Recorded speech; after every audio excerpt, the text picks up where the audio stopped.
Eleanor arrived too early for the ceremony, early enough that no one noticed when she chose the most distant table, semi-hidden by the curtain of cypress trees that the wind stirred like an ancestral sigh. The lantern light reached her only in fragments, as if even the brightness hesitated to touch her. And still, Eleanor Vance remained there, quiet, hands crossed over her empty lap, trying to occupy the smallest space possible. The entire valley shimmered in hues of gold and copper that night. The bonding ritual always brought a cruel kind of euphoria. Young people adorned in luminous silks, laughter heavy with perfume, competition disguised as celebration. Every face hoped to be chosen. Every gaze sought to prove worth. For Eleanor, however, the night was just another reminder that she was the sole mismatched piece on a board that had never accepted her presence. She was the daughter no one had claimed, neither from the elite nor from the common folk. An unclaimed servant, a girl who had grown up in the shadows of hallways, moving softly so as not to bother. On her wrist she wore the only thing left from her past, a simple cord, worn with time from which hung an ownerless ring, a symbol of a promise that had never truly been made. The open-air hall buzzed when the head elder raised his voice, announcing the first unions. Families leaned forward, eager, predatory. With each name called, hearts pounded. With each choice sealed, applause broke like a storm. The triumph of the strong was always celebrated with more fervour than the pain of the weak. Eleanor didn't look when the other young women ascended the platform. She didn't need to. She knew the script. Broad smiles, anxious glances, the ritual touch on the shoulder that sealed future pacts. Only the sound of footsteps revealed who had been chosen and who descended with a face rearranged into polite disappointment. She truly believed she would end the night, as she began it, invisible, until the head elder called her name.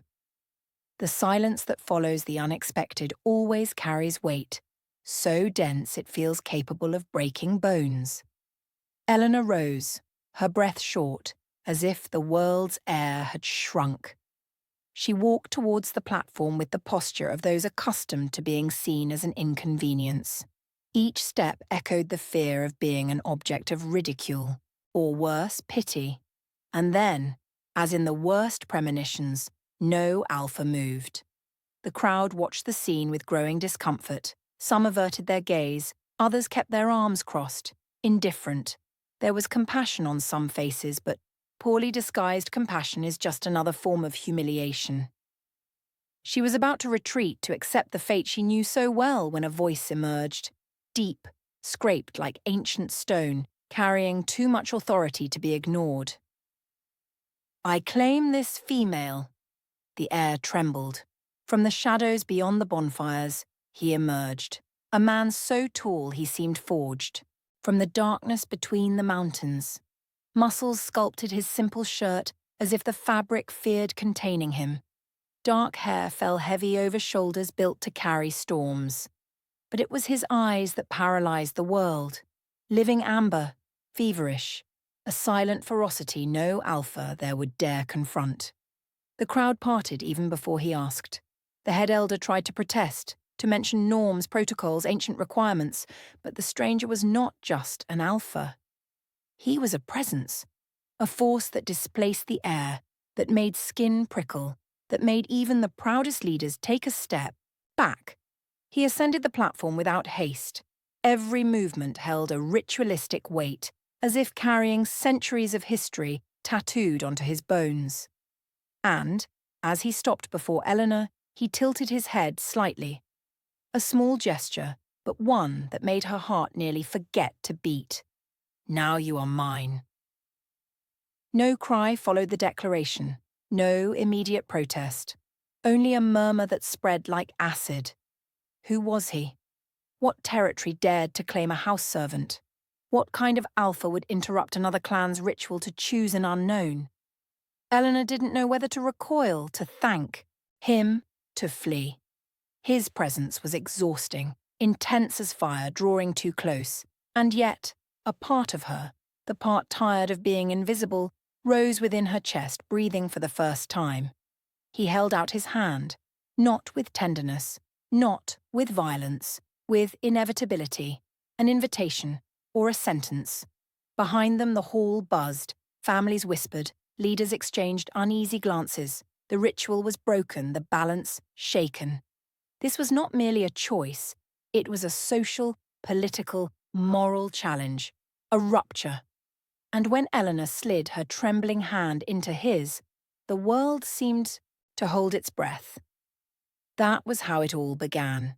Not with a kiss, not with a gentle touch or whispered promises, but with a public gesture that wounded others' pride, with an unknown alpha who changed the course of an entire clan, and with a young woman who had only learned to survive in silence. Their future would rise there, in that instant, like a storm on a hair trigger. And though Eleanor didn't know it, that night would be just the first chapter of a destiny that not even the Alpha, that giant who moulded the air with his very presence, could fully control. Because what begins in rupture always ends in fire. Before we dive into this story, leave your comment with a rating from 1 to 10 and tell us which city you're joining us from. May this moment bring reflection and emotion to your heart. Ethan led her from the platform without looking back, without hesitating, without allowing anyone to question or interfere. There was no gentleness in the gesture, but there was no brutality either. Only certainty. A certainty so absolute it seemed to mould reality around him, making the entire world bend to his will. And indeed, everyone there seemed willing to do exactly that, parting ways as if his very presence would burn anyone who came too close. The murmur grew as they crossed the open-air hall. Some voices rose in muffled protest, others in poorly disguised curiosity, some in envy so pure it could almost be touched. Eleanor felt the gazes like hot needles piercing her skin, each carrying a different judgment. She had always known what it was to be watched with disdain. She had grown up under that constant weight, but this was different. This was concentrated fury. This was venomous envy. This was astonishment mixed with contempt. A woman with perfectly braided silver hair, dressed in scarlet silk that must have cost more than everything Eleanor had owned in her entire life, spat something venomous as they passed. Eleanor couldn't hear the exact words, but the tone was enough. The malice hung in the air like toxic smoke, and she felt her stomach churn. The Alpha stopped. For one terrible, unending instant, the world froze. He turned his head just enough for those amber eyes to find the woman. He said absolutely nothing. He didn't need to. The gaze alone carried enough threat to make entire kingdoms recoil.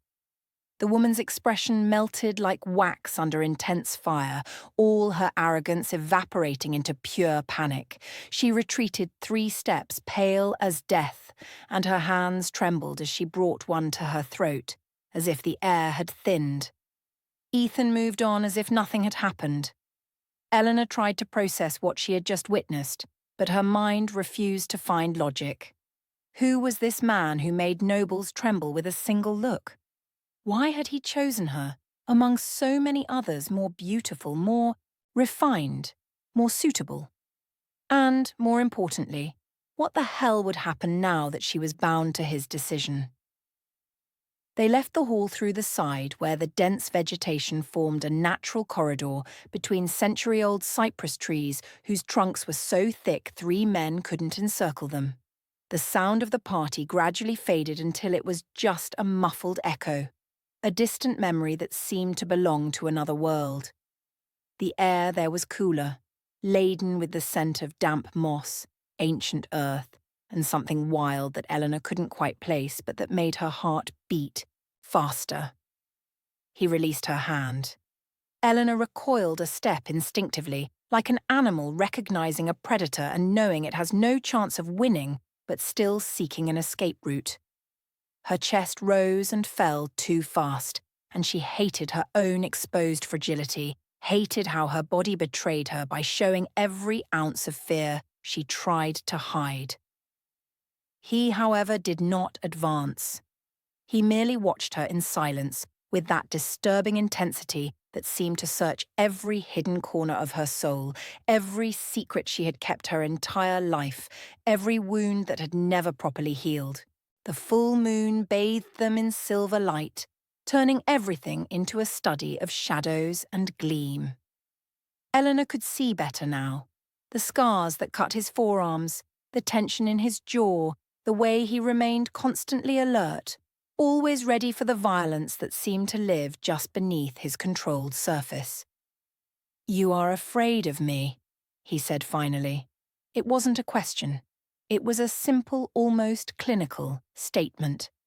Eleanor lowered her gaze to her own hands, which were still trembling. She wanted to deny it, wanted to show courage she didn't feel, but lying, to him, seemed utterly useless. Worse, it seemed dangerous. "I'm afraid of everything," she replied, and the honesty came out raw, more broken than she intended. It was an admission she'd never voiced aloud, a secret she had kept even from herself. The silence that followed was heavy as a stone on her chest. She expected laughter, disdain, perhaps even anger that she was too weak to deserve him. But when she raised her eyes, she found something completely unexpected in his amber eyes. Recognition. Not pity, not condescension, but something that seemed almost like understanding. "Good," he said, turning his back and starting to walk down the trail. "Fear keeps you alive. Those without it die fast." He began to walk, and Eleanor realized with growing horror that he expected her to follow him. Where? For what? No one had explained anything. No one had asked if she agreed, if she wanted to, if she was ready. The ritual had ended the moment he publicly claimed her, and now she was... what exactly? Property? A partner? A conquered trophy? A prisoner with invisible chains? She swallowed the painful lump in her throat and forced her legs to move, one step after another, each seeming an irreversible decision. The path wound through trees as ancient as time, their roots emerging from the ground like bones of forgotten giants who might have walked there in ages past. The moon could barely penetrate the closed canopy, and the world became fragments of silver and shadow, reality fractured into pieces she couldn't reassemble. Eleanor stumbled twice over roots that seemed to appear from nowhere. He didn't look back once, maintaining a steady pace. When they finally reached a small hidden clearing, she saw it. A cabin. It was small, built of grey stone and dark wood that looked almost black under the moonlight, almost hidden against the cliff that rose behind it like a silent sentinel. Too simple for an alpha of such presence and power. But, in a strange way, it made perfect sense. There was something wild about that place, something untamed and solitary that matched him in a disturbing way. He pushed the door, which creaked softly like a creature awakening, and motioned for her to enter without looking directly at her. Eleanor hesitated on the threshold, her feet refusing to move. To cross that door was to accept something she didn't yet fully comprehend. It was to make real a fantasy, or a nightmare, that had begun only minutes ago, but already seemed to have changed everything. It was a point of no return. "You can come in, or you can sleep outside," he said, his voice devoid of apparent emotion, as if it made no difference to him. "Your choice."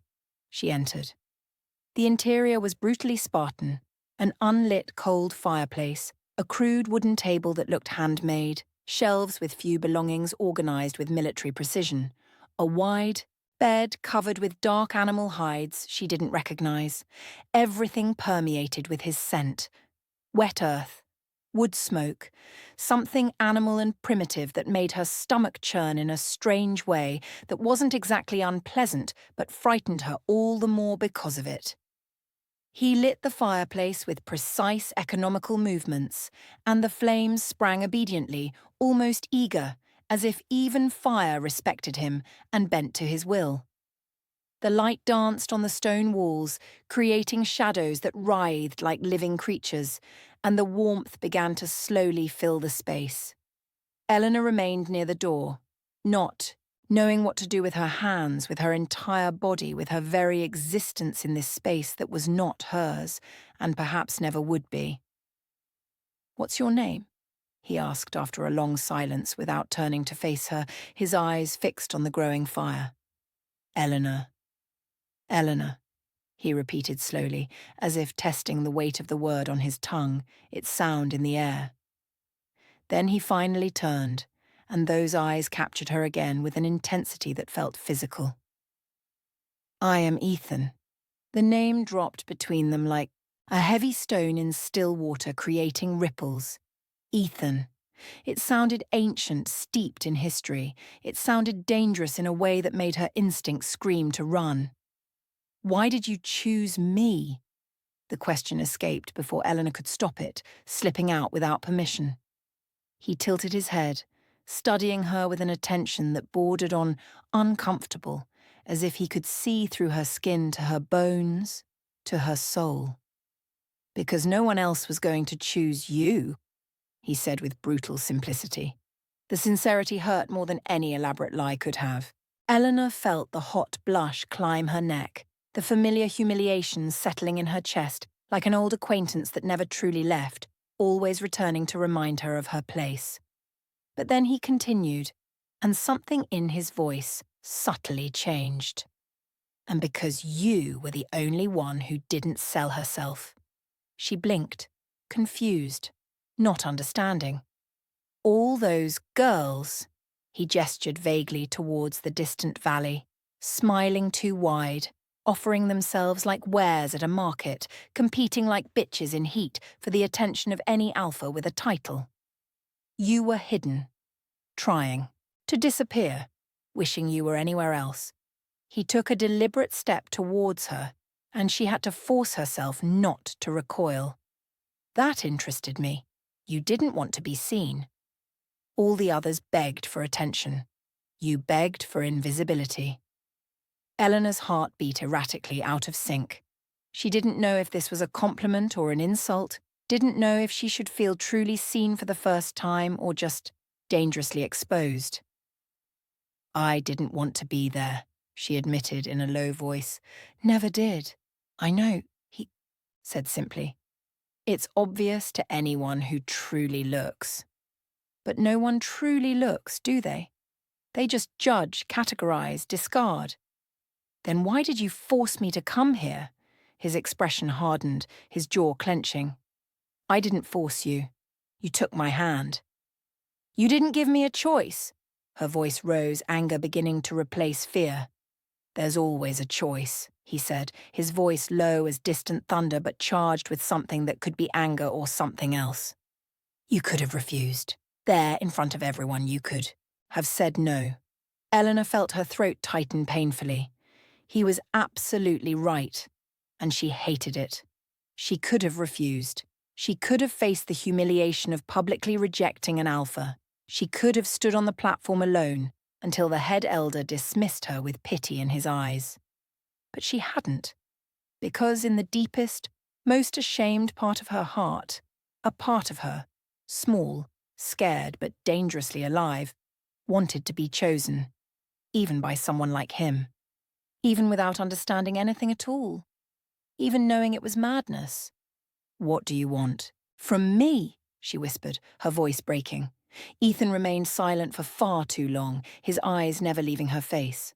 When he finally responded, his voice came out strange, almost vulnerable in a way that didn't match the rest of him. "I don't know yet. I had no plan. I just wanted you." The raw, naked honesty of those words completely disarmed her. He had no ready answers, no elaborate plan. There was no grand scheme or greater purpose.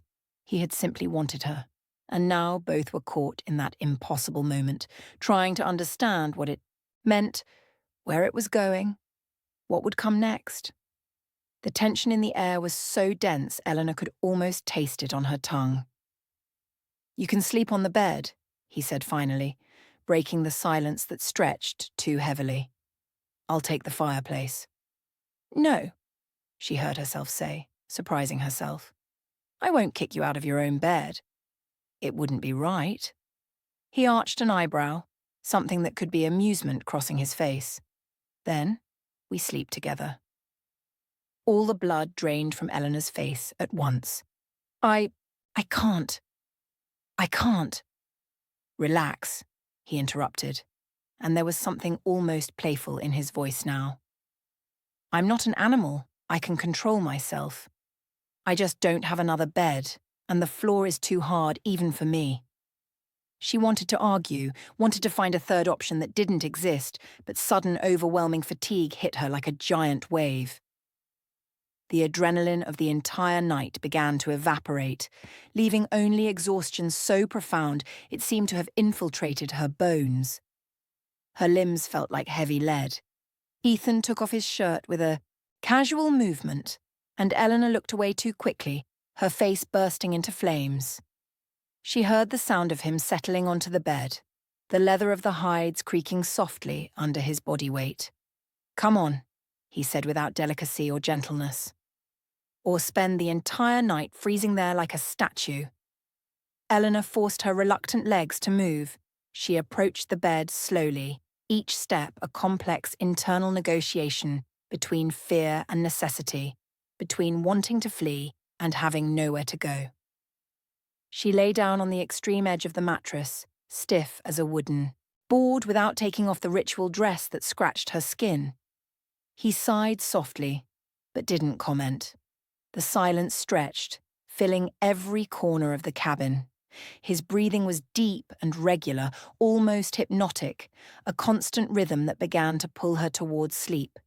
Ethan's body heat radiated like a living furnace, and Eleanor hated how comfortable it was, hated how her body relaxed against her will.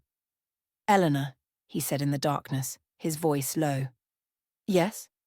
Tomorrow everything changes. She swallowed hard, fear returning. How does it change? You'll find out, he said, enigmatic. Sleep now. You'll need your strength. And then, silence again. She lay awake for hours that felt eternal, listening to the outside world through the thin walls, listening to the stranger beside her breathe, listening to her own heart beating too loud, trying to understand how her entire life had been turned completely upside down in a single night, trying to decide if she felt pure terror or something dangerously close to crazy hope. When sleep finally came, it brought strange and disturbing dreams. Fire consuming entire forests, shadows with teeth and claws, and amber eyes pursuing her through endless impossible landscapes. The bed beside her was completely empty. The hide still held his residual warmth, the imprint of his body pressed into the leather, but Ethan was no longer there. He had left without waking her, without making enough sound to disturb her.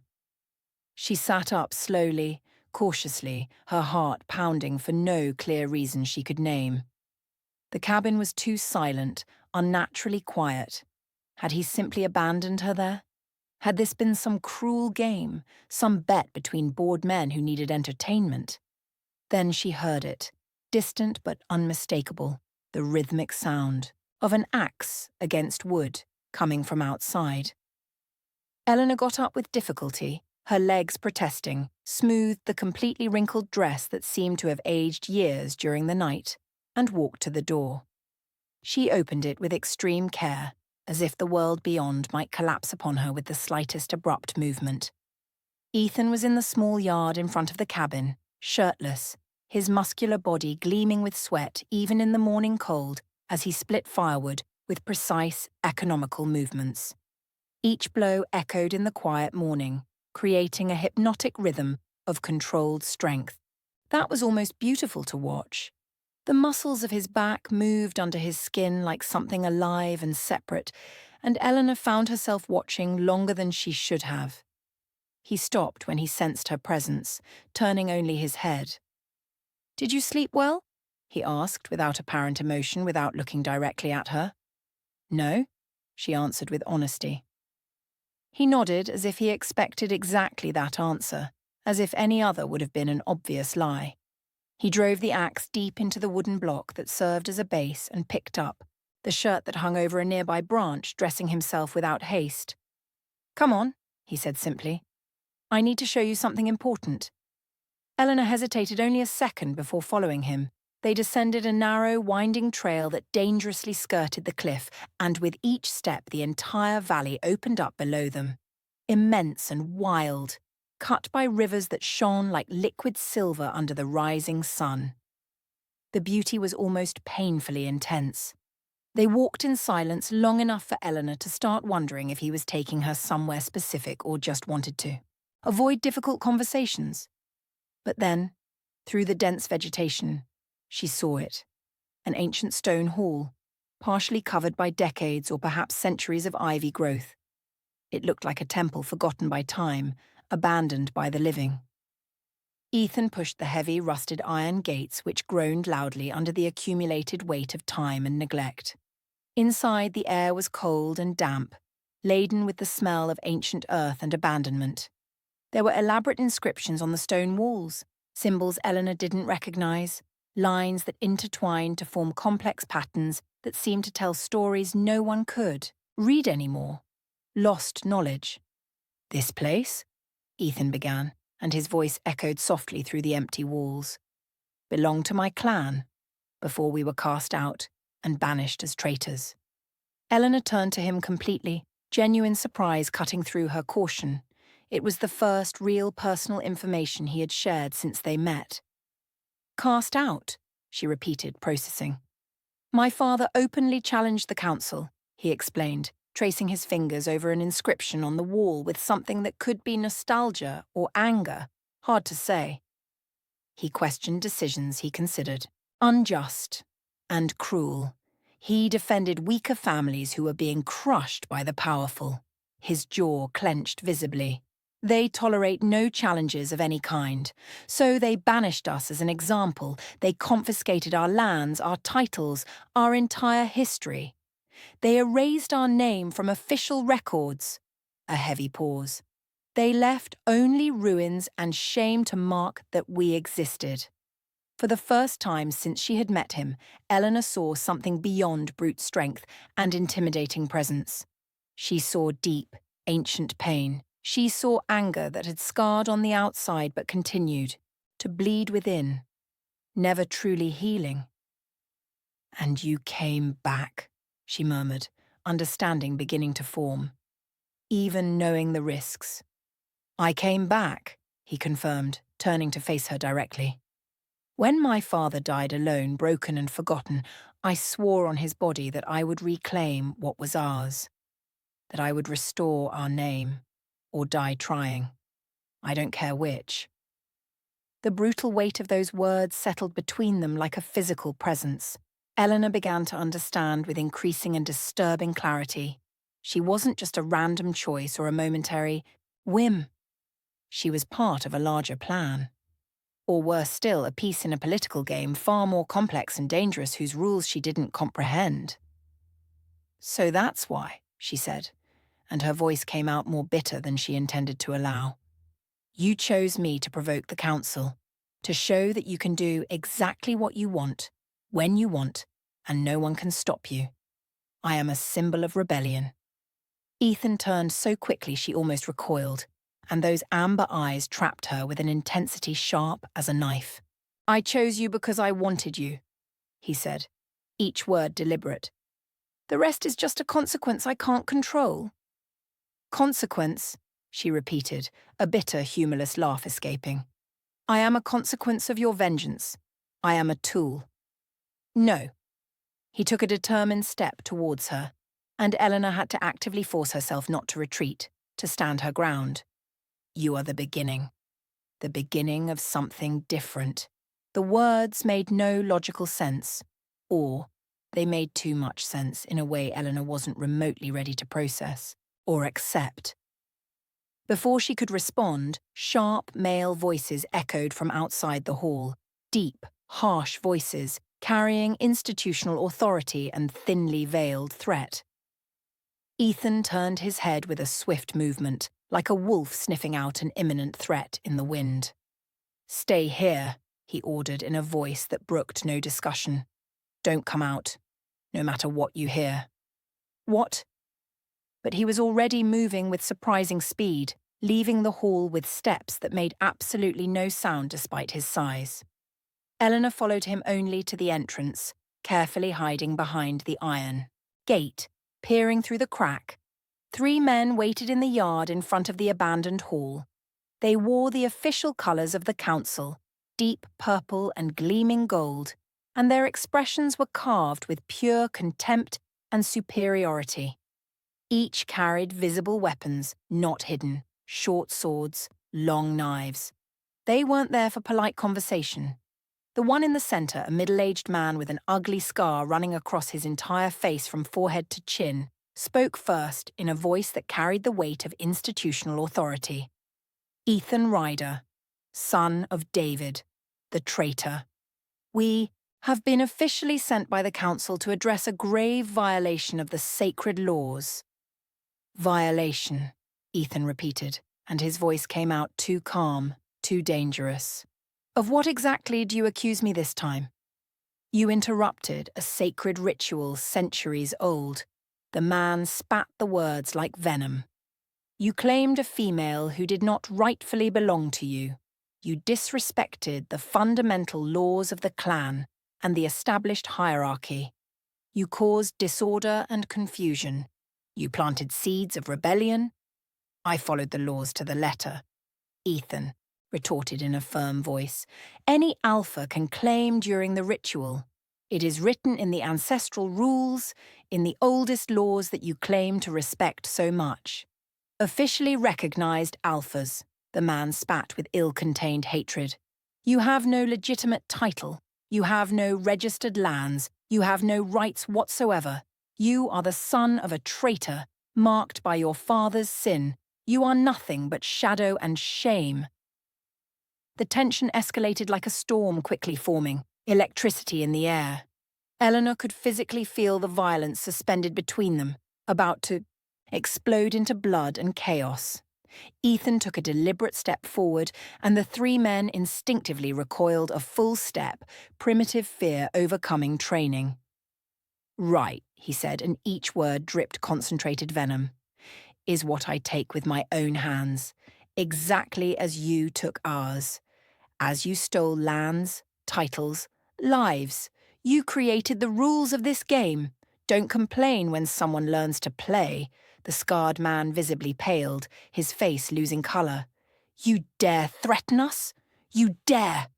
I dare everything, Ethan interrupted with absolute coldness. And I will do much more than that. I will prove my worth. I will reclaim every inch of what was ours. I will restore the name you tried to erase, and when I finish what I started, when I have everything back, you will kneel before me. All of you. A deadly pause. Or you will die trying to stop me. The silence that followed was so dense, so absolute, it seemed capable of suffocating. Then the man turned sharply to the other 2 guards, gesturing urgently. The council will be immediately informed of this insolence. Prepare to face the full consequences, Ethan. This time there will be no mercy. This time it will be death or permanent exile beyond the borders. They left in hurried steps, but not before one of them cast a calculated, dangerous look in the direction of the hall, directly where Eleanor was hiding behind the gate. His eyes met hers for the briefest second, and she saw recognition. He knew she was there. And that was dangerous. When the sound of footsteps completely disappeared in the distance, she emerged from her hiding place on shaky legs. Ethan stood in exactly the same spot, his fists clenched so tight his knuckles were white, his breathing controlled but clearly heavy. They'll be back, Eleanor said, a simple affirmation. And they'll bring much more than words next time. I know perfectly well, he replied without looking at her. And they'll bring an army.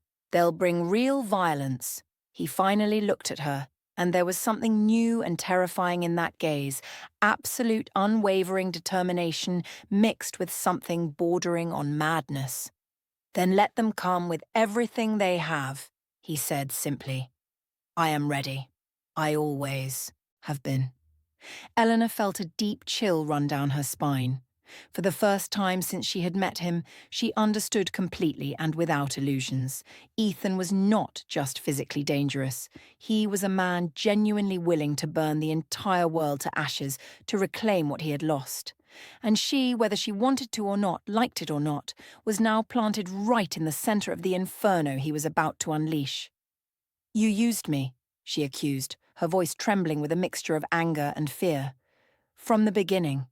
I was a piece on your board." "No," he said, but his voice faltered. "Liar," she spat. "Eleanor." He walked towards her with heavy steps, and this time she didn't recoil because anger was stronger than fear. "If I merely wanted to provoke the council, just poke their wound, I would have chosen the daughter of some important leader. Someone politically relevant, someone whose choice would cause a real scandal." He stopped so close she could feel the heat radiating from his body. "You were no strategic piece, you had no political value." A pause. "You were a completely personal and selfish choice." "Why?" she demanded, her voice broken. "Why the hell me?" "Because," he hesitated and for the first time seemed genuinely vulnerable. "You reminded me of myself, invisible to all, discarded before even having a chance, with no place in the world, always observing from the outside, never truly belonging." The raw, naked confession completely disarmed her, stripping away all her anger at once. It wasn't what she expected to hear. It wasn't a romantic declaration or a noble, heroic justification. It was an ugly, painful, all-too-human truth. "And now?" she asked in a small voice. "What happens now that you've dragged me into your war?" "Now," Ethan pulled away, running a hand through his hair in frustration, "we need to prove that I deserve to be here, that I have the right to claim what was mine. And you with me." "How? How do we prove something like that?" "There are ancient rituals," he explained. "Tests established centuries ago. Physical and mental challenges that can restore a lost title." He looked at her with deadly seriousness. "But they are extremely dangerous. People die during these tests, and they will try to separate us in every possible way. They'll try to use you against me, manipulate you, break you." Eleanor crossed her arms, trying to appear much more confident than she actually felt. "Then maybe it would be much easier and wiser to let me go now, before it gets worse." His expression hardened into stone. "No. Why not?" "Because," his voice came out low, hoarse, laden, "I don't let go of what's mine. Never have. Never will." Something dangerously ignited in Eleanor's chest. Anger, fear, and something even more dangerous that she stubbornly refused to name, which scared her more than anything else. "I am not your property," she said, but her voice shamefully failed at the end. Ethan tilted his head slightly, a ghostly, disturbing smile playing on his lips. "You don't quite believe that yet, do you? You can't decide." He was absolutely right, and that terrified her infinitely more than any physical threat from the council or any promised violence. They returned to the cabin, in a charged, heavy silence. When they entered, Eleanor saw something she hadn't noticed before on the table. A small dark wooden box, engraved with the same complex symbols as the abandoned hall. "What's that?" she asked, curiosity overcoming caution. Ethan picked up the box with reverent care, opening it slowly as if it contained something infinitely precious or infinitely dangerous. Inside, resting on worn velvet, lay a necklace. Ancient silver intricately interwoven with dark stones that caught and manipulated the light in a strange, hypnotic way. "It belonged to my mother," he said, his voice heavy with emotional weight. "It's the only physical thing left of our family, the only proof that we exist beyond ruins." He extended the delicate necklace to Eleanor with surprisingly careful hands. "It's yours now." She looked at the object, then at him, completely confused. "Why? Why give me something so important?"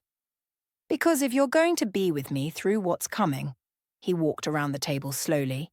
"You need to wear something that proves it. That shows you're under my protection." A pause. "Turn around." Eleanor obeyed almost without thinking, and felt his calloused fingers touch the back of her neck with unexpected care as he fastened the necklace. The metal was initially cold against her skin, but quickly absorbed her body heat until it seemed a part of her. When she turned around again, Ethan was dangerously closer than he should have been. "This," he murmured, his eyes fixed on the necklace against her chest, "means you are under my complete protection. No one can touch you. No one can claim you. No one can hurt you." His voice dropped even lower, becoming almost hoarse. "You are mine, Eleanor. Completely mine. And I don't share. Never shared anything." Her heart beat so hard and fast, she was absolutely certain he could hear it clearly. "And do I have a say in this?" she challenged, lifting her chin. His eyes met hers, too intense, too hungry. "Always," he said with a simplicity that was almost frightening. "You always have a choice.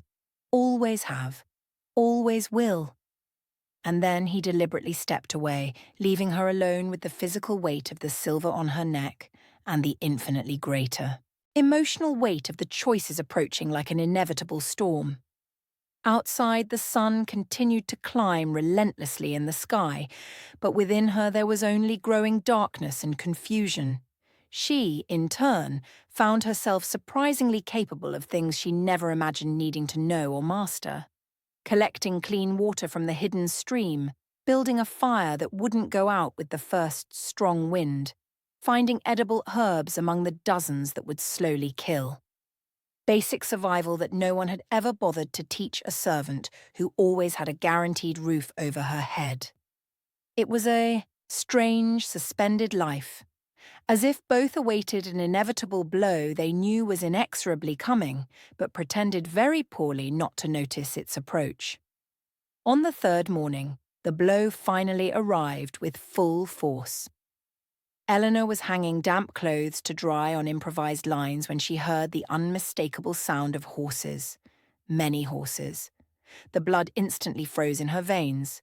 She dropped everything and ran into the cabin, where Ethan was sharpening a long blade with methodical, hypnotic movements. "They're here," she whispered urgently, trying to control her panic. Many of them, he didn't seem remotely surprised. He simply tested the deadly edge of the knife against his thumb, observing with clinical attention the perfect drop of red blood that welled up. "How many did you see?" he asked with disturbing calm. "I don't know exactly. Many. Too many." Ethan rose with a fluid movement, took a second knife from somewhere hidden, and extended it to her hilt first. "Can you use this?" Eleanor looked at the weapon as if it were a living, venomous snake ready to strike. "No, I've never touched a weapon in my life." "Then learn extremely fast," he said, and there was something wild and almost joyful in the dangerous smile that curved his lips. "Or pray very well that you won't need to use it." They went out together to face whatever came. This time it wasn't just 3 men sent to deliver a warning. It was nearly a full dozen warriors, all mounted on impressive war horses, all obviously armed to the teeth and clearly prepared for violence. And at the very front, on a massive black horse that seemed literally made of liquid shadow and nightmares, was she, a woman. Of beauty so sharp and calculated it seemed capable of cutting anyone who looked too long. Dark hair fell in perfectly arranged waves. Hours of work. Green eyes gleamed with cruel, calculating intelligence. She wore deep purple and shimmering gold, but in an elaborate way that looked like expensive armor, not simple decorative adornment. "Ethan," she said, and the name sounded simultaneously like a bitter curse and an intimate caress. "How long has it been since we last met?" "Victoria," he replied, and his voice was cold as a deadly winter. "I came to destroy everything you built on lies, not to have a polite social reunion." She laughed, and the sound was like quality crystal elegantly breaking. Always so incredibly charming and diplomatic. Her calculating green eyes slid slowly to Eleanor, meticulously evaluating her like potentially defective merchandise in a market. So this is the specific reason for all the fuss and scandal. A critical pause. I honestly expected something much more impressive and noteworthy. Eleanor felt her face burn violently with humiliation, but forced herself with everything she had to keep her chin held high and firm. She would not give Victoria the obvious satisfaction of showing exposed weakness. The council sent me personally with a formal proposal, Victoria continued softly, turning her full attention back to Ethan. A generous proposal that can resolve this extremely unpleasant and inconvenient situation. I'm not interested in anything you offer, he cut in. You haven't even heard what I have to say yet. I don't need to hear it. I already know exactly how you operate. It's always been that way. Victoria sighed in an exaggeratedly theatrical and calculated manner. Always so, stubborn and inflexible. Exactly as your father was. She dismounted with studied feline grace. And just look at what eventually became of him. Ethan took a menacing step forward, and Eleanor saw all the armed men behind Victoria, visibly tense, hands going to sword hilts. But Victoria merely raised a pale, delicate hand, nonchalant and confident. Calm down, fierce dog, she said with practiced condescension. I came in complete peace, I promise. At least for now. She approached confidently until she was dangerously, uncomfortably close to him. The council officially accepts your return to the clan. It accepts that you publicly reclaim your ancestral lands. A calculated pause. There is only one simple and reasonable condition. There are always conditions with you, Ethan growled lowly. You need to prove your true worth before everyone, she said with false simplicity, as absolutely any legitimate alpha would do without question. The trials, he said. It wasn't a question. Exactly, Victoria smiled predatorily. 3 specific traditional challenges. If you win them all, you reclaim absolutely everything. Full title, ancestral lands, restored honor, a clean name. She paused dramatically. If you lose any of them, well, it doesn't really matter much what happens if you lose, because you've never lost anything significant in your life, have you? The obvious and intentional provocation was crystal clear. Eleanor saw Ethan's jaw clench dangerously, his fists closing until they were white. And her? He asked abruptly, gesturing vaguely to Eleanor without looking directly. Oh, yes, the common servant. Victoria turned completely, and there was absolute pure venom in that green gaze. She will also need to prove that she is minimally worthy of an alpha like you. A cruel smile. We have special tests developed specifically for clearly inadequate and questionable partners. The word inadequate fell like a painful whip on exposed flesh. She won't participate in any of this, Ethan said with absolute firmness. That's non-negotiable. Then do you completely give up everything? Victoria tilted her head with false innocence. Because the ancestral rules are extremely clear and inflexible. Both must prove unquestionable worth together, or neither will ever be officially recognized. A perfect trap. Eleanor saw the political trap closing inexorably. They didn't just want to publicly humiliate Ethan. They wanted to systematically destroy any remote chance of happiness, any human connection he might form and maintain. I accept, Eleanor heard her own voice say before her brain processed it. Everyone turned to her simultaneously, Ethan especially, with a completely undecipherable expression. Eleanor, don't do this.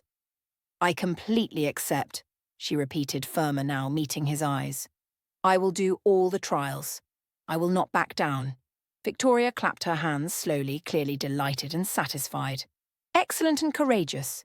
The courage of a naive. Fool has always been my absolute favourite to watch.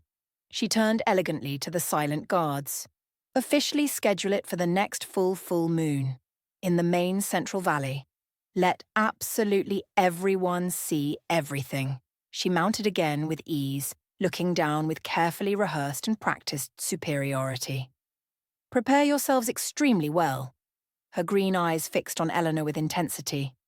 Especially you, common servant.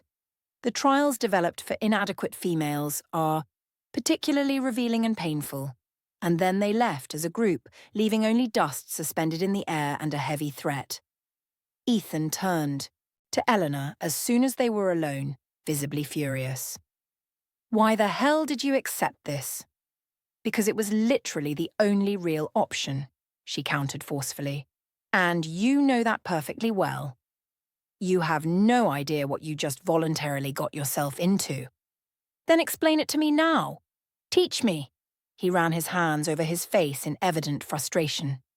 The trials specifically developed for females are meticulously designed to mentally break them, to publicly humiliate them, to expose fundamental weaknesses that no one wants to show. He approached, his voice lowering to something almost desperate. They will hurt you in ways you can't even imagine, and by the rules, I won't be able to intervene at all. I'll have to watch everything. Then teach me, she said, genuinely surprising herself with the solid determination in her voice. You have until the next full moon. Teach me how not to break easily. Something visibly shifted in his face. Genuine surprise, growing respect, perhaps even dangerous pride. Are you absolutely sure about this? I am, she lied convincingly, but with enough vocal conviction to sound like solid truth. Ethan nodded slowly, processing. Then we start exactly now. Immediately. And so began Eleanor's brutal transformation. Ethan revealed himself to be a completely merciless teacher. He always woke her before dawn, forced her to run until her legs trembled uncontrollably, to carry heavy water until her shoulders burned like fire, to fight against him even when she knew in advance she would always lose. Again, he commanded without apparent mercy. I can't anymore, she panted desperately. Again now. She got up with difficulty, attacked without technique, fell painfully, got up again forcibly. The days became a complete blur of constant pain and sweat, but something fundamental was gradually changing. Eleanor felt it in her muscles that visibly hardened, in her breath that deepened, in her mind that systematically learned to endure extreme discomfort without completely collapsing. She also felt a change in something else deeper, in the specific way Ethan looked at her. No longer as a fragile thing that needed constant protection, but as a genuine equal in careful formation. One night, after a particularly brutal and exhaustive training session, she completely collapsed near the bonfire. Ethan brought cold water and hard bread, sitting beside her in silence. You're doing surprisingly well, he said, and his praise was rare enough to be infinitely precious. It doesn't feel like it, she grumbled, looking at her arms completely covered in colourful bruises. It feels like it to me, he said with simplicity. Very much so. A comfortable silence. Victoria was right about one specific thing, Ethan admitted reluctantly. What exactly? You have the genuine courage of a complete idiot. But he said it with something that sounded dangerously close to real affection. Eleanor felt her chest tighten strangely. She looked at him through the dancing flames, and for the first time truly saw him completely. Not just the threatening alpha, not just the man who had claimed her as a public trophy, but someone as deeply broken as herself, desperately fighting to reassemble impossible pieces of himself. Why are you really doing this? She asked softly. Training me like this. You could just abandon me easily. It would be infinitely easier for you. Ethan remained silent for so long she thought he wouldn't answer at all. Then finally, because you didn't run away once, he said, his voice laden. When the threatening counsel appeared, when Victoria publicly insulted you, when you clearly realized the real danger, you didn't run. He visibly swallowed. No one has ever stayed with me before. No one. The words hung heavy between them, laden with meaning. "Your father," Eleanor began cautiously, "died fighting completely alone," he interrupted in a grey voice. "All the allies who swore eternal loyalty magically vanished when things got really difficult and dangerous." His voice was empty.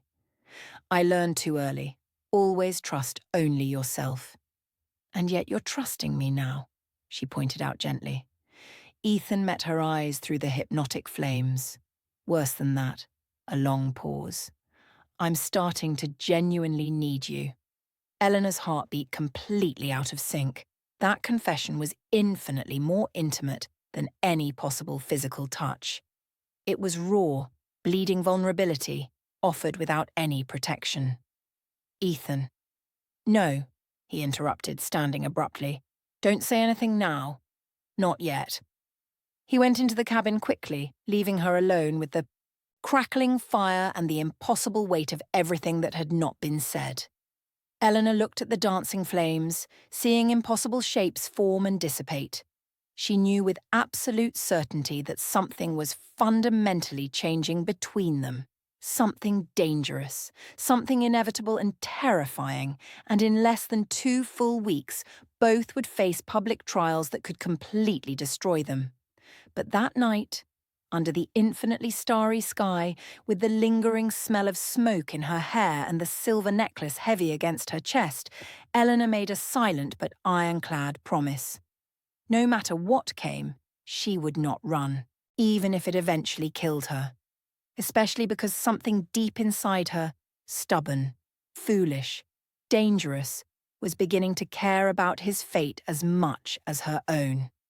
Ethan had intensified the brutal training to the point where she collapsed every night without the strength even to dream, her body simply shutting down from complete exhaustion. But there was a clear, intentional method in the apparent cruelty.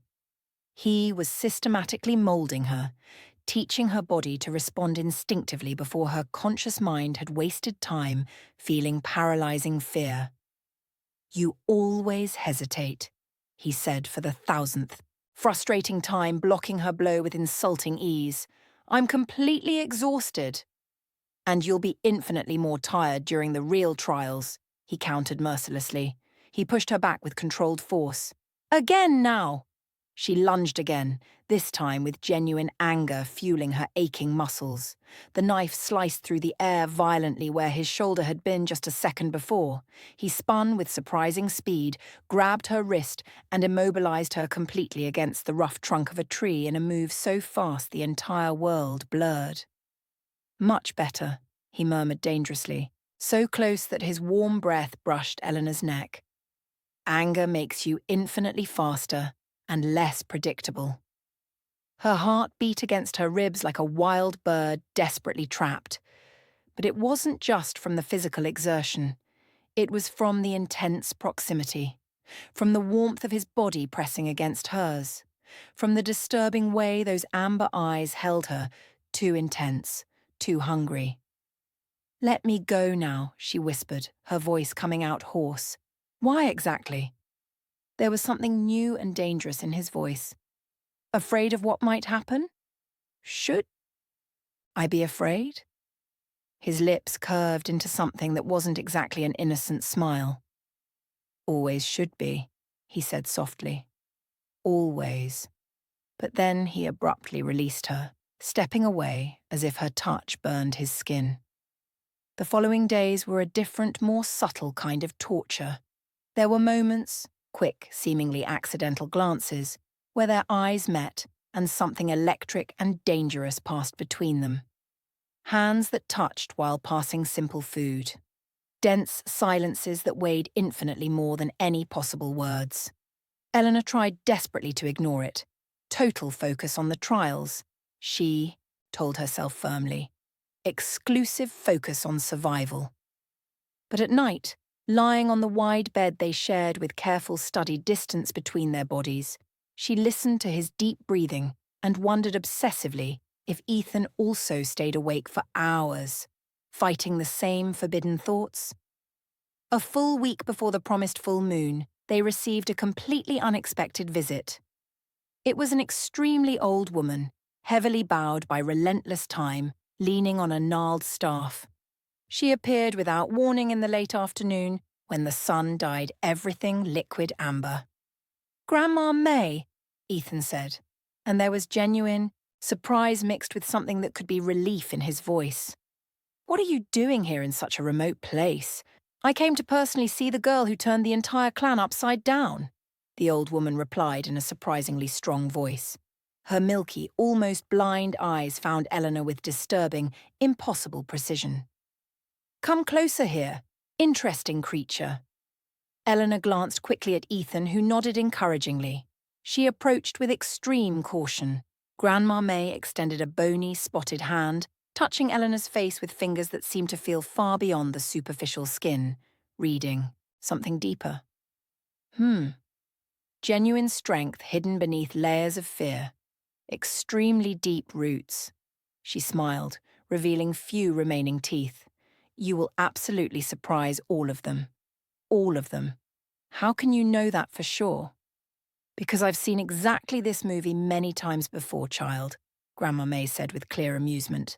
"Systematically underestimated females always cause more real damage in the end." She turned to Ethan with a surprisingly agile movement.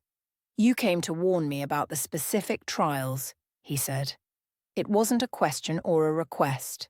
"I came to remind you of what you already know perfectly well," Grandma May said, striking her staff on the ground with force. "Victoria will play extremely dirty, always has, always will." A significant pause. "And the trials designed for your girl won't be about brute physical strength." "Then what specifically?" The old woman looked at Eleanor again with those eyes that saw too much. "They will systematically test if she breaks under pressure, if she can be easily manipulated, if she has true backbone or just a superficial appearance of courage." A heavy pause. "They will attack precisely where it hurts infinitely more." Eleanor felt her stomach violently churn. "How exactly?" "Each female faces something completely different and personalized," Grandma May explained. "But it always has to do with deep shame, with buried secrets, with what she most desperately tries to hide from the world." She gripped Eleanor's arm with surprising strength. "They will methodically try to destroy you from within first. Make you destroy yourself voluntarily." "How do I avoid that, then?" The old woman laughed, a hoarse, strange sound. "You don't avoid it at all. You just decide beforehand, what exact kind of person do you want to be when the inevitable worst comes? Someone who meekly shrinks? Or someone who spits directly into the eye of the storm?" Enigmatic and confusing words. But something deep within them resonated in Eleanor's chest. Grandma May left as mysteriously as she had arrived, leaving infinitely more questions than possible answers. But the visit changed something fundamental. Eleanor began to train differently. Not just her physical body, but her resilient mind. She practiced keeping her face completely neutral while Ethan shouted elaborate insults. She practiced breathing controllably through intense pain without showing weakness. "Why are you doing that specifically?" he asked one night, watching her sit completely still while holding extremely heavy stones with her arms outstretched, trembling but not yielding. "Because when they methodically try to break me," she said through clenched teeth, "I won't give them the obvious satisfaction of success." Ethan fell into a deep silence. Then he did something completely unexpected. He knelt directly in front of her, taking the heavy stones from Eleanor's trembling hands and carefully setting them aside. "Eleanor," he said, and his voice came out strange. "You don't have to do this. We can just run away now. Go extremely far away. Completely forget the clan, the council, everything." She looked at him, genuinely surprised. "But your ancestral lands, your stolen honor—" "They screwed my honor a long time ago," he interrupted harshly. "But you, if something terrible happens to you because of me, I won't." His voice completely failed. Eleanor saw then, with crystalline clarity, he genuinely cared. He really cared deeply. Perhaps even more than he was ready to admit to. Himself. Ethan, she whispered, placing her small hands over his large ones. I choose to stay here, not just for you, for myself. Because for the first time in my entire life, I have something real to fight for. And what if you lose terribly? Then I lose fighting with everything, she said, a small smile appearing. It's infinitely better than never having truly tried. Something visibly broke in his eyes. The careful distance he meticulously maintained completely crumbled. He pulled her to him with a force that bordered on desperation, embracing her, as if she were the only real thing in a world of illusions. Eleanor responded without hesitation, sinking against his broad chest, feeling his heart beat strong and irregular under his warm skin. For a precious moment, it was just the two of them existing.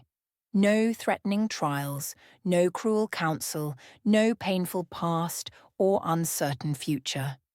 Just the absolute now. I don't know what to do with you, he murmured against her hair. I never knew how to handle this.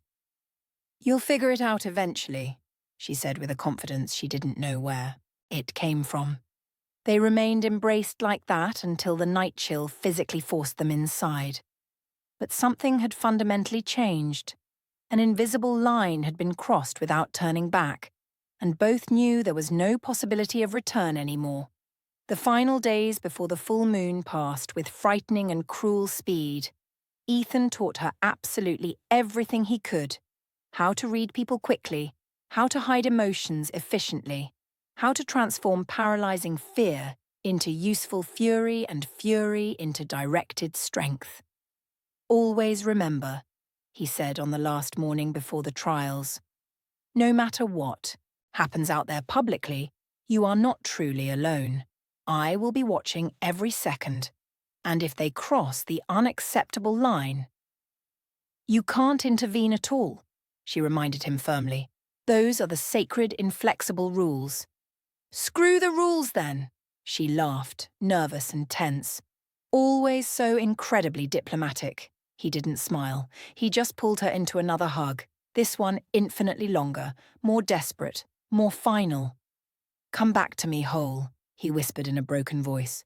Always, she promised, not knowing if she could fulfill it. That night, the moon finally completed its inexorable cycle, full, enormous, shining pure silver over the entire world. Beautiful as an impossible promise, fatal as a sharp blade.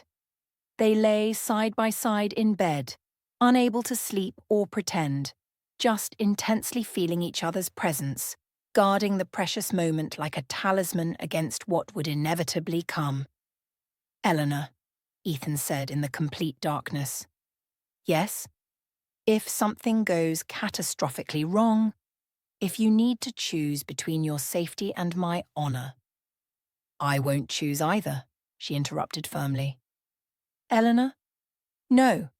She turned, to him. And even in the absolute darkness, she knew his eyes met hers. Either we conquer absolutely everything together, or we fall together. No possible middle ground, no negotiation. He exhaled long and trembling. You are the most stubborn and impossible person I have ever met in my entire life. I learned directly from the best, she said with false lightness. A dense silence. Then he extended his large hand, finding her small one in the total dark. Fingers intertwined firmly, a silent but ironclad promise. And so they remained until the cruel dawn. United, terrified but no longer painfully alone. When the first light invaded the cabin, there was no more wasted time. The day of the trials had arrived inexorably. Ethan got up first, dressing in clothes he hadn't worn in years, the ancient colours of his clan, deep black and silver, symbolising eternal night and moonlight. Eleanor wore something he had brought, a simple but dignified dress the kind females wore in sacred rituals. When they were completely ready, they looked at each other with intensity. Ready? He asked. No, she never would be. But she said in a firm voice. Yes. He nodded once. Then let's get this over with. They walked out together into the cold morning, determinedly heading towards the Central Valley where the council waited with judgment, where their fate would be decided publicly and finally, and where Eleanor would finally discover if the courage she felt was genuine or just a beautiful illusion that would shatter under real pressure. The wind blew strong and cold, carrying the distinct scent of a distant but approaching storm, and they moved forward, together, directly into the promised fire. Eleanor felt all those gazes pierce her as they entered the makeshift arena. Whispers ran like wildfire through dry brush. They pointed openly. They laughed openly, some with obvious pity, others with pure malice. Ethan walked beside her, his presence solid as an impenetrable wall. But there was tension in absolutely every muscle of his, like a rope stretched to its maximum, about to violently snap. The council occupied the main elevated platform, 7 figures dressed in deep purple and shimmering gold, faces carved with rehearsed superiority.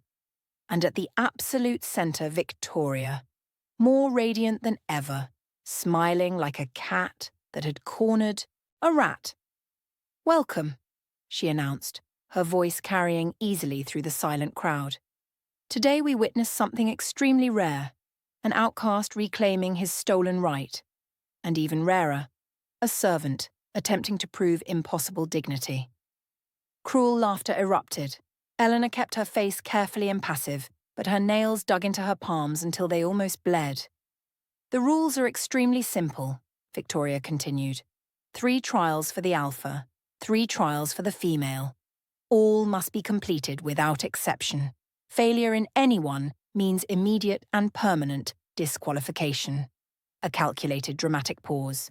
And permanent banishment beyond the borders with no possibility of return ever. Ethan took a firm step forward. "I fully accept the terms." "How wonderful," Victoria turned to Eleanor with predatory eyes. "And you, servant?" The weight of the title burned like a hot brand. "I accept," Eleanor said, her voice firmer than she felt. "Excellent," Victoria clapped her hands. "Then let's begin immediately." She gestured, and 2 guards brought something covered with a white cloth. When they carefully removed it, Eleanor saw an elaborate wooden structure with leather straps and metal hooks. It looked like a medieval torture device. "The female's first trial," Victoria announced, "is complete endurance." Eleanor felt her stomach violently churn. "You will be strapped there," Victoria pointed to the menacing structure, "and will remain in a deliberately uncomfortable position for a full hour. During that time, anyone present here may approach and ask questions." She smiled cruelly. "You must answer all of them, honestly and completely." A perfect trap. Eleanor saw the trap crystal clear. It wasn't about tolerable physical pain. It was about exposing vulnerabilities, about systematic, public humiliation. "And what if I lie?" she asked. "We have ways of knowing." Victoria touched a necklace that hung over her chest. Ancient truth crystals. They react instantly to lies. She tilted her head. "So I suggest absolute honesty, or immediate disqualification." Eleanor looked at Ethan. He was absolutely livid, his jaw so clenched it looked like it could crack teeth. But he couldn't intervene, not without instantly disqualifying both of them. She took a deep breath. "You can start." The guards led her to the structure. They fastened her wrists above her head, making her stand painfully on her tiptoes. It wasn't agonizing yet, but she knew it would be. Muscles would begin to tremble, cramps would come, her entire body would beg for mercy. "Let the interrogation begin," Victoria announced, satisfied. The first person to approach was a young woman, beautiful, dressed in expensive green silk. "Is it true you were a servant?" she asked, her voice sugared with venom. "Yes." Victoria's necklace remained completely inert. "Truth. And that you never knew who your biological parents were?" Eleanor swallowed the painful lump in her throat. Yes, another woman appeared, older and crueler. Do you think you truly deserve an alpha like Ethan? A perfect trap question. Any answer would be used against her. I don't know if anyone deserves anyone, Eleanor said carefully, but I choose to be with him. The necklace glimmered faintly, a half-truth. Eleanor felt panic rise. Answer correctly, Victoria warned coldly. Do you think you deserve him? Eleanor found Ethan's eyes in the crowd. He watched, tense, desperate. No, she admitted, and the word burned like acid. I don't think I deserve him, but I will fight to become worthy. Truth. The necklace remained unlit. The questions continued, each more invasive than the last. Do you love him? Are you afraid of him? Do you think he truly cares, or is he just using you? What is your greatest shame? What do you hate most about yourself? Each answer tore pieces from Eleanor. Each exposed truth was an open wound for the crowd to devour with pleasure. She felt her leg muscles trembling uncontrollably, her shoulders burning, but the physical pain was nothing compared to the emotional. Then came the question Eleanor feared. Do you think you are good enough for anyone? Absolute silence. Eleanor looked at the woman who had asked. An ordinary face, an expression of false compassion. No, she whispered. I spend my entire life thinking I'm not good enough, that I'm a burden, an inconvenience, something to be tolerated, not desired. The necklace remained unlit, raw, painful truth. But, she continued, her voice growing, I'm learning that maybe the problem isn't me. Maybe it's the people who made me feel that way. She met Victoria's eyes. People who need to diminish others to feel big. A murmur ran through the crowd, some approving, others scandalized. Victoria narrowed her eyes. Be careful, servant. Insolence is not looked upon favorably. Neither is truth, apparently, Eleanor retorted. Nervous laughter echoed. Some approving, others shocked. The hour continued, interminable. More questions, more truths ripped out like fingernails.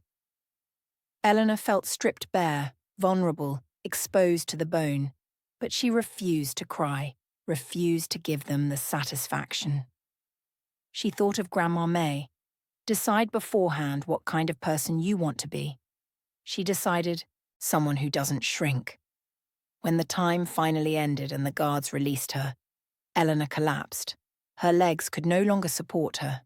Ethan was there instantly, catching her before she hit the hard ground.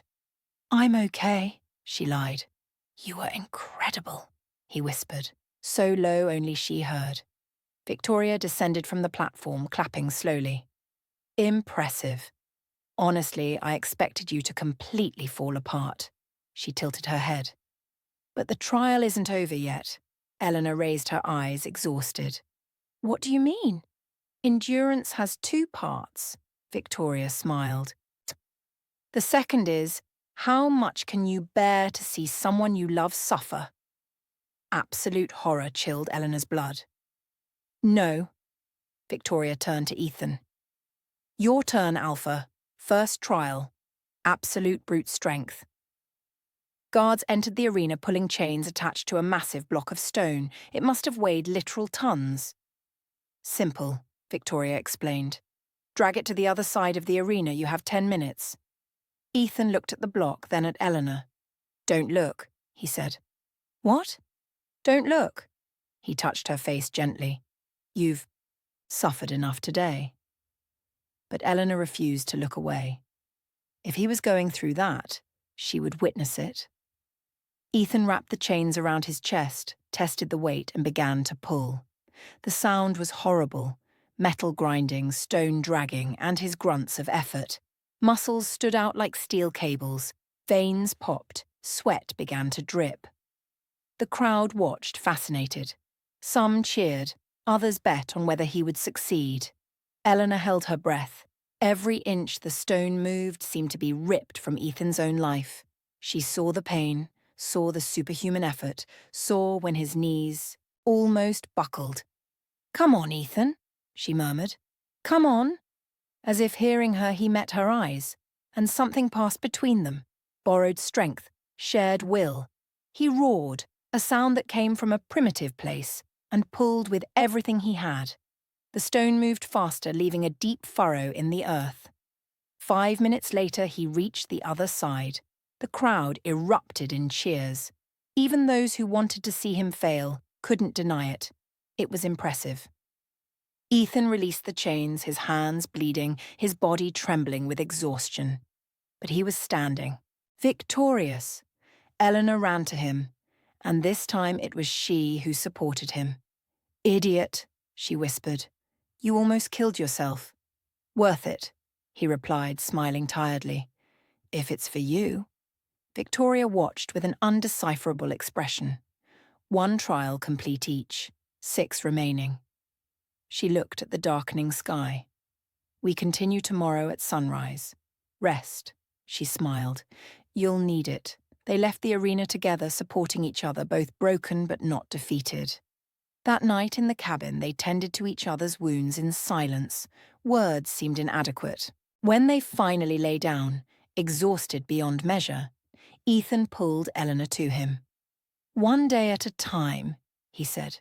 "One day at a time," she agreed.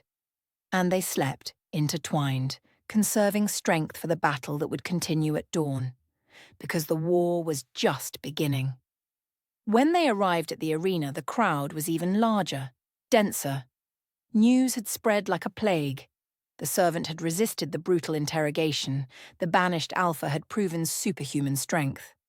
Now they wanted to see more blood. They wanted to see a definitive break. Victoria awaited them, beautiful as ever, cruel as a venomous snake. "Good morning, gladiators," she smiled. "Ready for the next round?" Ethan merely tilted his head, tense. "Today," Victoria continued, "we test intelligence for the alpha and loyalty for the female."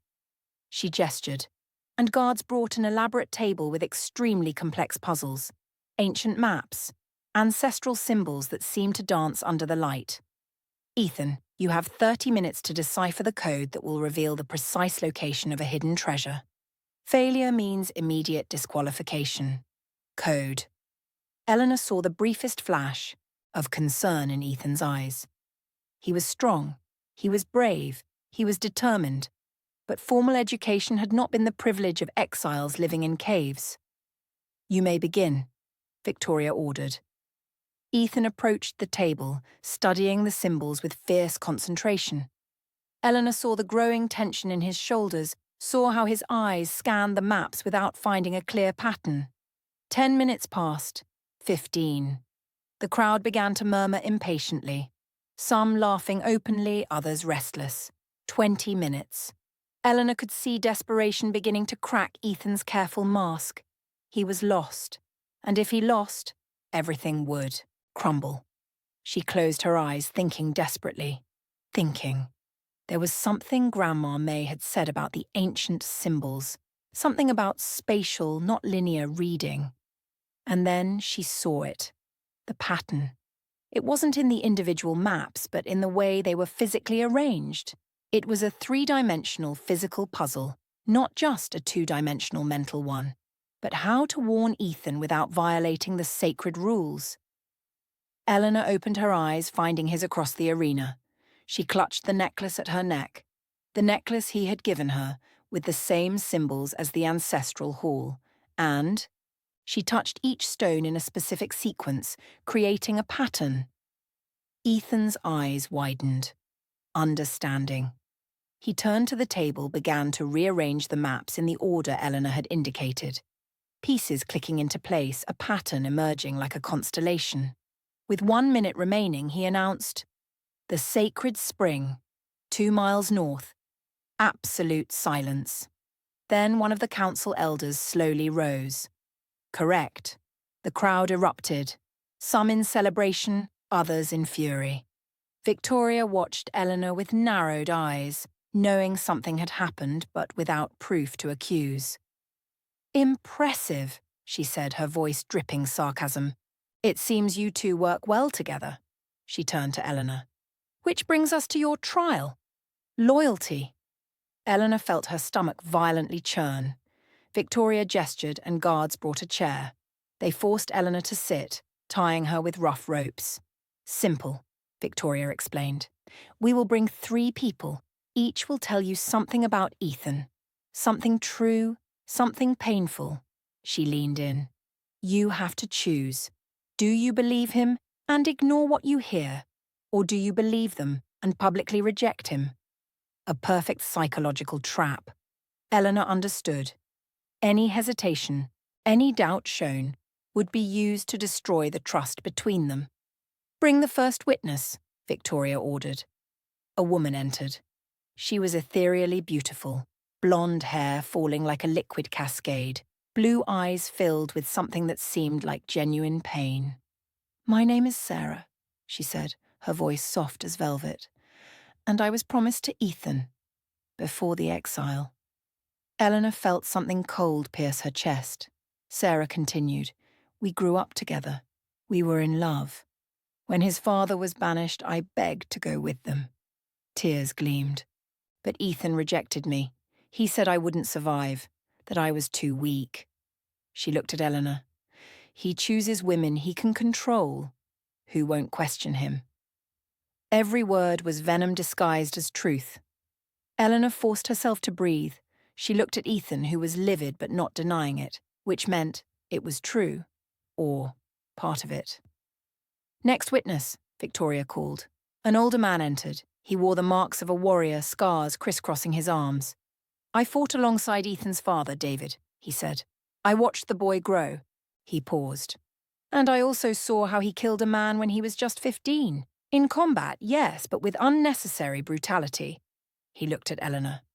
He has darkness within him, dangerous darkness. Eleanor swallowed hard. Ethan had killed someone. Of course she should have imagined it, but to hear it like this, raw, was different. Last witness. Victoria herself approached, and Eleanor knew this would be the worst. I also knew Ethan, she said, her voice honey and poison. Intimately. She smiled. After Sarah rejected him, he sought comfort. I gave it. For months we were lovers. She leaned in until she was face to face with Eleanor. He never mentions that, does he? Because he knows I am everything you cannot be. Powerful, educated, pure-blooded. The words hit like physical blows. Eleanor felt the world sway. Victoria recoiled, satisfied. So, servant, after everything you've heard, do you still choose to be with him? The air was too thick to breathe. Eleanor looked at Ethan, who was destroyed. He denied nothing. He just waited, helpless, as his past was flayed open for public exposure. Eleanor. Victoria pressed. Answer, do you still want him? Or do you realize now that you were always a second choice? Absolute silence. Eleanor took a deep breath. She thought of everything she had endured, of how Ethan had chosen her when no one else would, of how he had trained her, protected her, taught her to fight, of how he held her during nightmares, how he looked at her when he thought she wasn't noticing. She looked at Victoria and said, Everyone has a past. Everyone has made mistakes, loved the wrong people, done things they're not proud of. Her voice grew stronger. You brought these people here hoping I would run, that I would feel jealous, insecure, afraid. She paused. And I feel all of that. But do you know what I feel most? Victoria arched an eyebrow. Pity for you, Eleanor said, because you think love is something you earn by being perfect, being powerful. But it's not. She met Ethan's eyes. Love is choosing someone even after seeing all the crap. Even after knowing they are wounded, complicated, imperfect. Tears began to fall, but she didn't stop. Ethan had a past before me, and he will have a future after, with or without me. But right now, at this moment, he chooses me. And I choose him. She turned to Victoria. And no bitter ex-lover is going to change that. The crowd echoed in shouts, half applauding, half indignant. Victoria was pale, furious. Untie her, she ordered, her voice cold. When Eleanor was freed, Ethan was there. He pulled her into a hug so tight it almost hurt. I'm sorry, he whispered. I'm sorry for everything. Later, she said. We'll talk later. Because there were still trials. There was still a battle. Victoria composed herself, forcing a smile. 2 trials complete each. 4 remaining. She looked at both of them. The final ones will be tomorrow, and I guarantee they will be the worst. They left the arena again, but this time something was different, more heavy. The revelations had opened wounds that would need to be treated. In the cabin, silence reigned for a long time. Then Ethan spoke. Everything she said was true. I know. Sarah offered to go with me. I refused because I had pride, because I didn't want her to see my downfall. His voice broke. It was cruelty disguised as protection. And Victoria? He closed his eyes. That was later, when I was lost. She took advantage of it, but I let her. So it's my fault too. Eleanor sat beside him. You owe me an apology for lying, not for having lived before you met me. He opened his eyes, surprised. You're not angry? I'm angry that you hid it. Not about the past, itself. She held his hand. Everyone has ghosts, Ethan. I have mine too. You're too young for ghosts. Being invisible your whole life is ghost enough. He squeezed her hand. I don't see you as a second choice or a replacement. I see you as... He stopped, struggling with words.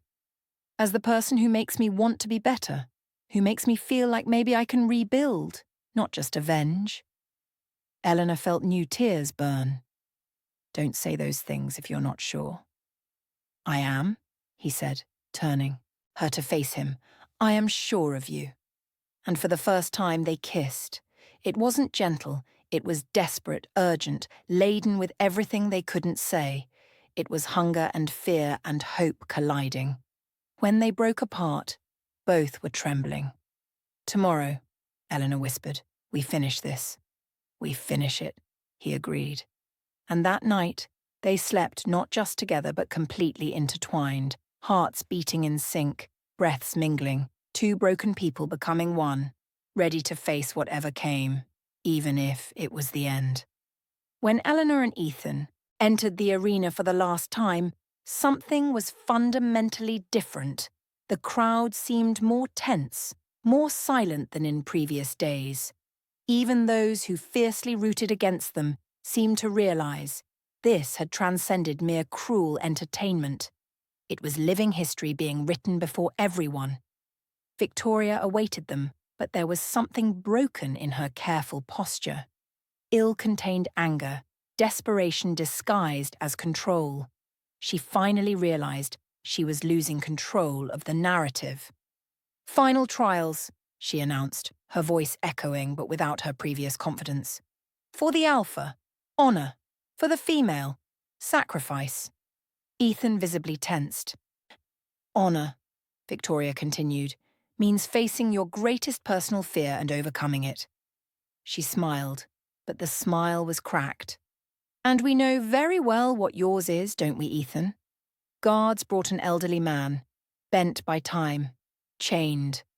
When he raised his head with difficulty, Eleanor heard Ethan inhale sharply. Walter, he whispered, his voice laden with ancient pain. Your old mentor, Victoria confirmed, the man who betrayed your father, who delivered crucial information to the council that directly resulted in your family's exile and destruction. She paused, dramatically. Your task is extremely simple. Kill him. Just vengeance. Honor reclaimed through blood. The silence was absolute and heavy. Victoria extended a long knife to Ethan. A life for another. Your father paid dearly for misplaced loyalty. Now you can finally settle scores. You can have the revenge you've dreamed of for years. Ethan took the knife, his hand visibly trembling. He approached the old man slowly, who watched him with eyes moist with deep remorse. Do it, Walter said, his voice broken. I fully deserve it. Always have. Eleanor saw the conflict tearing, Ethan apart. The pain accumulated for years, the simmering anger, the burning desire for revenge, all violently fighting against something deeper and more fundamental, the kind of man he wanted to be, not what they wanted him to become. "Ethan," she called softly. He turned, eyes wild and lost. "He destroyed my entire family. I know. He deserves to die for it. Perhaps," Eleanor took a careful step forward, "but you deserve to be free. Free from the anger that consumes you. Free from the past that traps you. Free to build a future, not just destroy. If I don't do this, I fail the trial." "Then fail," she said with absolute firmness. "Fail with true honor. Don't kill for empty revenge. Don't become exactly what they want you to be." Victoria intervened desperately. "This is direct interference. You are—" "I'm not helping," Eleanor interrupted forcefully. "I'm reminding him of who he truly is, deep down." Ethan looked at the knife, then at Walter, then at Eleanor. And then he threw the knife to the ground with force. "No," he said, his voice firm as a rock. "I will not kill him. I refuse." Gasps echoed through the entire crowd. "So you give up everything?" Victoria demanded, her voice rising. "No, I choose differently." Ethan turned to the council. "True honor is not bloody vengeance. It's being better than those who hurt you deeply." He pointed to Walter. "He will live with what he did. That is punishment enough, and crueler than a quick death." One of the elders slowly rose, surprised. "That is not the answer we expected. But it is, the correct one," another elder said, his voice laden with new respect.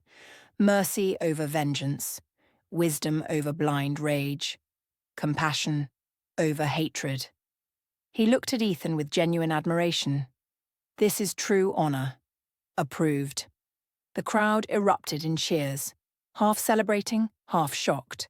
Victoria was completely livid, defeated. "Impossible." "It is possible," the elder cut in firmly. "And it is a final, unquestionable decision." He turned to Eleanor with a serious expression. "Now you, young woman, your final trial." Eleanor swallowed hard, preparing herself. Victoria, recovering with visible effort, smiled, bitterly. "Sacrifice." She gestured, and guards brought 2 identical doors. "Behind one door is your complete freedom. You can leave immediately without consequences for anywhere you wish. A new, safe life far from all this." She paused dramatically. "Behind the other door, Ethan is imprisoned for 5 years in the cruelest dungeons." Absolute horror chilled Eleanor's blood. "You choose," Victoria continued with cruelty, "your total freedom and abandon him completely. Or you stay, and he suffers the horrible consequences of having defied the council." It is the final trial," Victoria cut in. "Does true love sacrifice everything unconditionally? Or does true love accept freedom when offered? Choose now." Eleanor looked at the doors, then at Ethan, who shook his head desperately. "Choose freedom," he said, his voice broken. "Please, I beg you." "No. Eleanor, no." She turned to Victoria with anger. "This trial is completely false, rigged from the start. No matter what I choose, you will say I failed somehow. So you refuse to choose? I completely refuse this manipulative trial." Eleanor took a firm step forward. "You spent 3 entire days trying to break us, trying to prove we are not worthy. But the real truth is, you are deeply afraid." A murmur ran through the crowd like a wave. "Afraid of what exactly?" Victoria challenged, but her voice trembled. "That he is a better leader than you are. That I, a simple servant with no name or history, will prove that your entire system of hierarchy is built on quicksand and lies." Her voice grew strong. "You want me to choose? Then I choose this. Both of us. Always together or neither. If Ethan is unjustly imprisoned, I will go with him voluntarily. If he is banished, I will go too, without hesitation." She looked directly at the entire crowd. Because real true love is not selfish unilateral sacrifice, it's absolute partnership.